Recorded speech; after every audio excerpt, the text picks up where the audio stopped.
Because I know somebody's going to say something about the fuel mileage thing, and I said I don't care. You know, when I bought this truck, I didn't buy this truck for fuel mileage.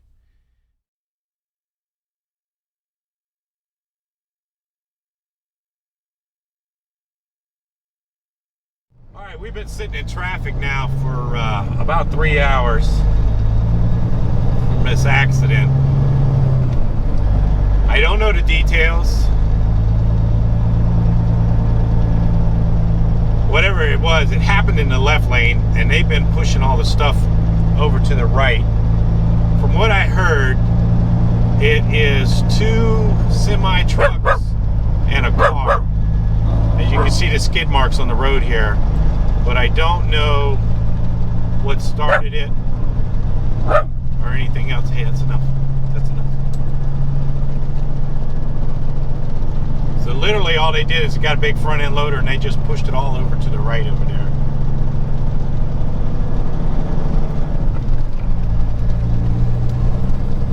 Other than that, I don't know too much about the details of the situation.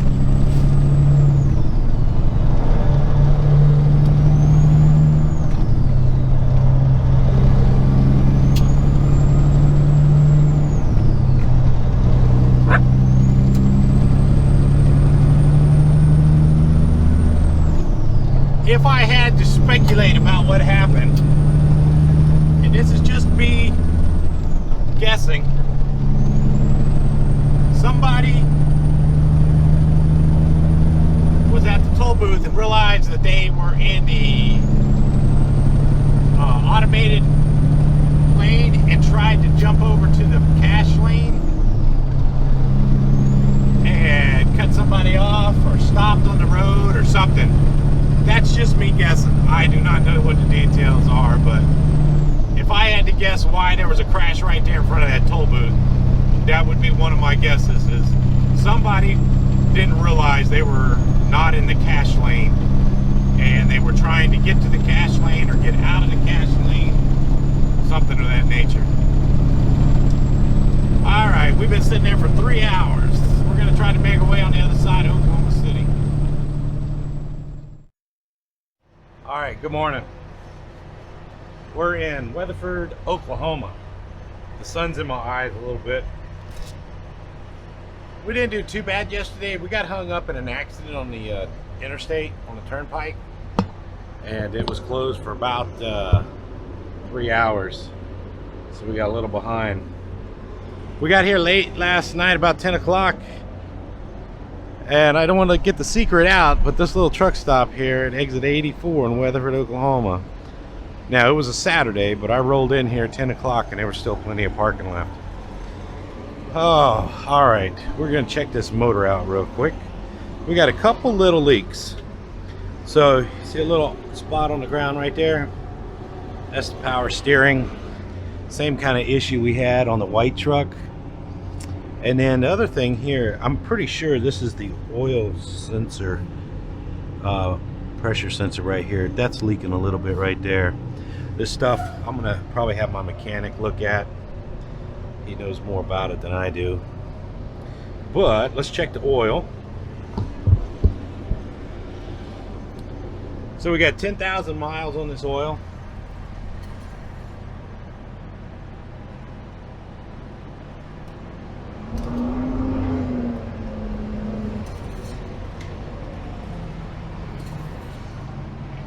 So we're just right in between the full and a half, which is good.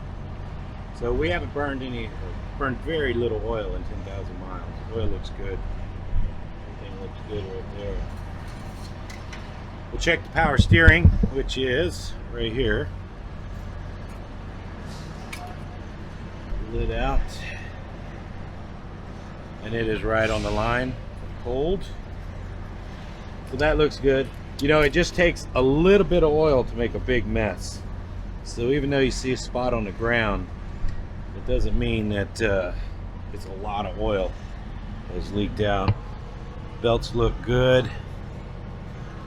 Got new belts on there. Let's crawl up there and take a look at the antifreeze.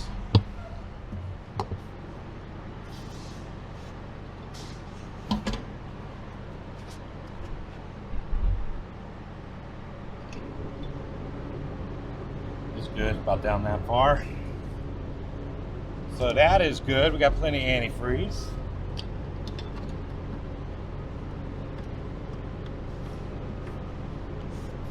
I always like to look down on the motor.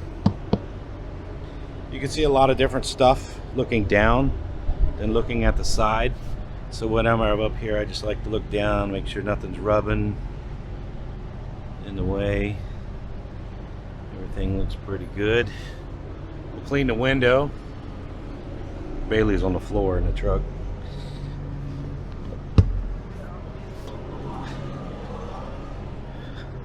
We'll come over here to the exhaust side, the turbo side.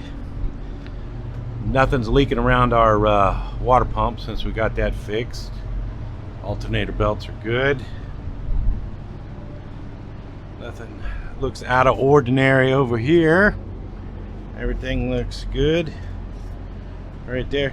The only this little clamp right there is a little rusted, so I'll keep an eye on that. I'll keep an eye out for a clamp like that.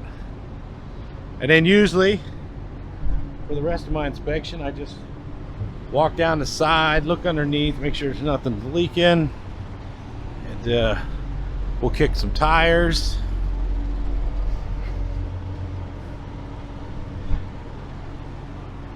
Check out our Dorsey trailer. Today's video sponsored by Dorsey. Load's looking good. Usually I do this. These things are riding real good. I tap those straps like that. If that buckle wiggles, then I know that strap is loose, but they're riding good. And it is a little windy out here today, so we'll make sure our straps are holding our tarp down. We don't lose our tarp, but it's been riding pretty good. All right, I'll finish walking around, checking some more tires, and we'll get going. All right, before I get going, I wanted to show you this. I stopped at 4 States and bought some chrome yesterday. I bought these little light covers and this little red cover here. It was broken, and so they had that. So I got that, so that turns on when I open the door. And then I got a little spotlight right there. I did the same with that one right there. And then back here in the sleeper, I ordered, and you guys, some of you guys remember I talked about the vent covers, the plastic ring that goes around there. It's missing, and that one, if you see it, is broken. And I was going to buy some chrome ones and see if they fit, but they didn't fit. So I bought these. Wait a second. So I bought these online. They were only $6, and they fit perfect. So I'll put those in. I have to drill some holes, but I did that. So I ordered those. Just slowly cleaning up the sleeper. So I also picked up in the mail, somebody has sent me a little package with Train magazine. I know it has been a while since we had Train of the Day. Sent me a little note, said, Dan, love your videos. Here's your train for the day. New truck looks great with the Dorsey trailer. Lonnie. So I appreciate it. Thank you very much. Bailey, you ready to go to work? We got a long day today. All right, let's get going. All right, I don't know if this is a bad idea, but we're over here in Sayre, Oklahoma.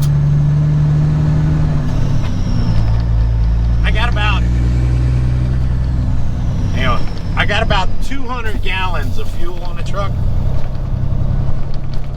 and I want to get down to Las Cruces, which is a little over 500 miles. We're fighting a headwind, so we'll probably use a little over 100 gallons to get down to Las Cruces. But when you got big tanks like this, what I have learned is that if I run it down to a quarter of a tank, That means I only got 25 gallons in each tank, which isn't much fuel. So we're gonna stop here. This price here is not that bad. We're just gonna top off 2 tanks, which should be about 100 gallons, and then we'll get down to Las Cruces. We'll top the truck off in Las Cruces, and that'll get us all the way over into Arizona and back. The TA in Las Cruces has a good price on fuel for Mercer, so I try to fuel up right there. But we'll see how it goes here. All right, we got our fuel. We got 87 gallons, which is about what I figured. So once that all levels out, we'll have 3/4 of a tank. We should be right around 300 gallons. I honestly don't know what kind of fuel mileage I'm getting. In order to check it, I'd have to fill the truck up every time, or I need to turn off some tanks and just use 2 tanks, which would be 200 gallons to watch it. Honestly, I'm not too worried about it. I'm assuming it's right around 5 miles a gallon, which is pretty similar to the white truck, the 03. They're the same motor. They're geared about the same. And when I mean geared about the same, when I'm running 65 miles an hour, it's turning the same RPMs, which is right around 1400 RPM. We made it over here to Vaughn, New Mexico, where 54 and 70 come together. And it's super windy out here. Hope you can hear me. Oh, where all this traffic's coming from? Man, there's usually no cars. There's a line at the gas station to get gas. There's about 10 cars in line to get gas. Oh, what's going on? It's usually not that bad around here. I don't know where everybody's going. Fed Bailey. We're going out for a walk. We're actually going to walk down to the end down here to some train tracks. Maybe we'll see a train. Bailey's having fun. She found all kinds of sticks. Oh, you guys don't know how many times I've walked down here waiting for a train to come down these tracks. And every time I come down here, there ain't no trains. Now one went by right as I drove over the bridge. Let me turn around slowly, make you guys dizzy. You can see our truck parked way over there. So I have gone for a nice walk down there. It's windy out here. Bailey, she's having fun. So we'll sit here for a couple minutes and wait and see if we can get a train. All right, once again, it's a bust. No trains. I'm telling you, you guys don't realize how many times I walk down here to come look, see if I can get a train. Every time I come through Vaughn, I walk down here and see a train. No train today. Come on, Bailey. She got her little stick. Alright. I was talking to a driver, and I asked him, I said, man, why is there so much traffic coming through here? And he said that I-40 going over to Albuquerque, man, there's too many A's, he said there's like a 20-mile backup from construction. So I figured something had to be going on. All these cars coming out here, because there's usually nobody out here.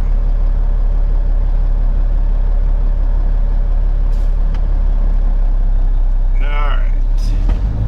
So we're going to go over here, get on 54, and run 54 down to Alamogordo.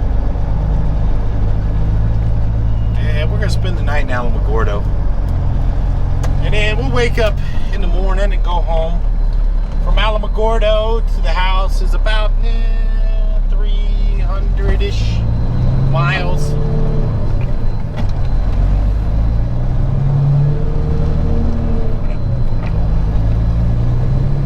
Now the sun's setting. Uh-oh, I didn't put my seatbelt on. Somebody will catch me on that. So the sun is setting. So it should be a pretty drive down to Alamogordo.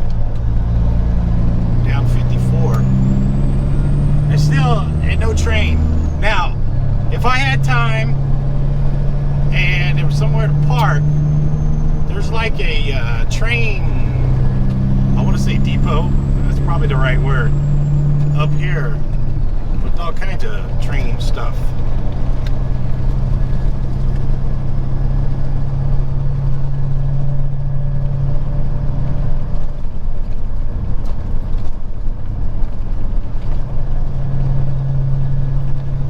So if you look to your right there, that's like a train, I don't know what you call it, yard, depot, something, but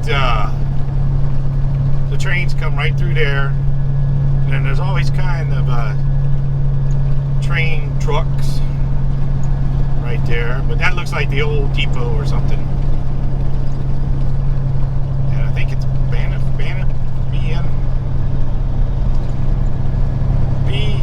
let's see what I got. I mean, BNSF. What is that? Something Northern Santa Fe? I don't know, something like that. I'm not the super train guy, so.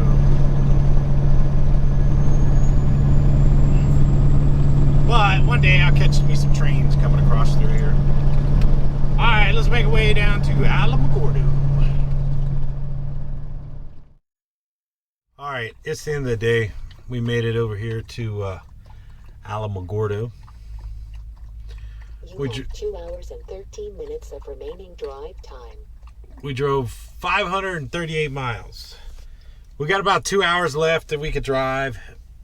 We could make it over to Las Cruces, but it'd be 10 o'clock at night time we get over there, so this is good enough. I wanted to, because I know somebody's going to say something about the fuel mileage thing, and I said I don't care. You know, when I bought this truck, I didn't buy this truck for fuel mileage. So, it's not that I don't care. It's just that I don't keep that close track of the fuel mileage on this truck. I could safely say 5 miles a gallon. That's about what the white truck got. And that's kind of what I use as a baseline. So if I can do better than 5, that's a little bonus for me. But, that's usually where I'm at, about 5 miles a gallon. So, but anyway, that's the end of the day. We already been out for a walk. Bailey went out for a walk. So, we'll wake up early in the morning and hit it again. So, thanks for watching.